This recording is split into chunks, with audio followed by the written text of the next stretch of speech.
ये देखिए, ये आप गुरुकुल का भवन सामने देख पा रहे होंगे। और जब गुरुकुल होगा तो स्वाभाविक है, यज्ञशाला के बिना तो गुरुकुल होगा नहीं। और आप यहाँ से देखिए, ये निर्माण कार्य जो आप देख पा रहे हैं, ये देखिए आप कैसे बनाया है, कितना सुंदर यज्ञ कुंड है। और यज्ञ कुंड के बराबर में जो ये निर्माण किया ईंटों से है, आप ये देखिए, एक एक ईंट को कितने सलीके से लगाया। घास भी आ रही है तो कितनी सुंदर लग रही है। ये देखिए चारों तरफ ये निर्माण कार्य देखिए कितने सुंदर। गुरुकुल बनाया नहीं है बल्कि मनोयोग से ये यज्ञ कुंड है। ये सामने गुरुकुल का भवन है, ये भी गुरुकुल का भवन है। और ये सामने कितना सुंदर दृश्य है, क्या ही स्वर्ग होता होगा है। ये देखिए, हालांकि अब ये देख के बहुत सुंदर लग रहा है, पहले से तो सुंदर लग ही रहा है कि यहाँ पे थोड़े से चहल पहल प्रारंभ हो गई है, लोग आने लगे हैं, तो अब अच्छा लग रहा है। ये देखिए सामने अमन आर्य भाई को आप देख पा रहे हैं। सब दुखी हैं, जो आया उसको देखो पीड़ा तो होती है, अपने आदर्शों के खून पसीने से सींची हुई।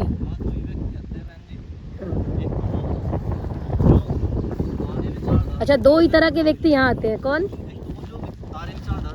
प्रभावित है जी जी जी। और अपने हृदय में बसा हुआ है। जी जी, कुल पुत्र है। हाँ जी। वो तो केवल वैसा मांगा वैसा देखना भी होगा आगे। हाँ एक आते हैं दूसरे नेता टाइप के लोग जी वे क्या करेंगे, अपनी लाइट में आने की पूरी कोशिश करेंगे जी। फोटो खिंचाए, वीडियो बनाई, कंटेंट मिल गया सोशल मीडिया। अच्छा, जो बिल्कुल भी नहीं आते, जिनके पास ये पावर भी है और चीज़ें ठीक कर सकते हैं, जो बिल्कुल देखना भी नहीं चाहते, कम से कम अगर कोई आया तो उन्होंने उजागर किया, समाज के सामने लेकर के आए, उनका भी हम योगदान कहेंगे। तो मैं, क्योंकि हम लोग भी इसीलिए, भाई मेरे को बहुत दिन पहले आना था, लेकिन आने की व्यवस्था आपने देखा होगा कि सबसे बड़ी समस्या क्या यही है कि यहाँ ट्रांसपोर्ट का कोई रोड वगैरह कुछ नहीं है। और बस क्या नाम, आपको गंगा पार करनी है तो आपको ट्यूब या ट्रैक्टर के ऊपर वगैरह बैठ के आना पड़ेगा। अच्छा, हम सभी अभी आए तो सभी आप लोग जैसे गाड़ी वहाँ खड़ी करके पैदल आए, सब अपने अपने अलग अलग साधन से आए। तो जब हमने, मेरे पिता पढ़ी थी, आपने पढ़ी होगी, तो आपने पढ़ा होगा, जब गुरुकुल का उत्सव होता था तो लोग नदी पार करने के लिए बड़ी समस्या उत्पन्न हो जाती थी। कई बार स्वामी जी कहते थे कि सब लोग, जितनों को तैरना आता है अब वो तैर के आ जाओ, और नहीं तो सारे आ जाओ, पुल बनाएंगे तब हम चल पड़ेंगे, आप लोग कोई वापस मत जाना। तो आज जब मैं रास्ते से आ रही थी, मुझे वही दृश्य याद आया। मतलब जो समस्या 100 साल पहले थी वही समस्या आज भी खड़ी है। यहाँ आना सब चाहते हैं, ऐसा नहीं मैं नहीं आना चाहती, प्रत्येक बंधु आना चाहता है, प्रत्येक सनातनी आना चाहता है, प्रत्येक वैदिक धर्मी आना चाहता है, क्योंकि स्वामी श्रद्धानंद के बलिदान की भूमि है, पुरुषार्थ की भूमि है। प्रत्येक व्यक्ति दर्शन करना चाहता है कि मेरे पूर्वजों ने लड़ाई कैसे की, लड़े कैसे, संघर्ष कैसे किया, लेकिन आए कैसे। प्रत्येक के पास तो गाड़ी नहीं हो सकती है ना भ्राता जी, प्रत्येक के पास तो गाड़ी की, अब वहाँ से पैदल कैसे आए। कई बार शेर, हाथी, अभी रास्ते में देखा हाथी और का आता था बहुत सारे। तो आप ये बताइए, क्या यहाँ रास्ते की व्यवस्था नहीं होनी चाहिए? बिल्कुल होनी चाहिए, है ना। आम जनमानस कैसे आएगा? आना तो सब चाहते हैं। अभी आप एक रास्ता दे दीजिए, आप एक गाड़ी की व्यवस्था कर दीजिए, प्रत्येक व्यक्ति यहाँ लाइन लग जाएगी, है ना। आना सब चाहते हैं, हम किसी को दोष नहीं दे सकते, लेकिन समस्या ये है कि जिनको व्यवस्था करनी थी, है ना, समाज में जिन्हें उद्धार करना था, वही नहीं कर रहे, वही समस्या है। वही है, उच्च पदों का आसीन व्यक्ति केवल अपना पद के लोलुप में घुसे पड़े। वो वाली काम है कि अपनी निगाहों से अपना चमन जलते देखा है, अपना उपवन जलते देखा, अपना मधुवन जलते देखा है, और बस्तियां जलाने वाले को कोई दोष ना दे तो अच्छा है।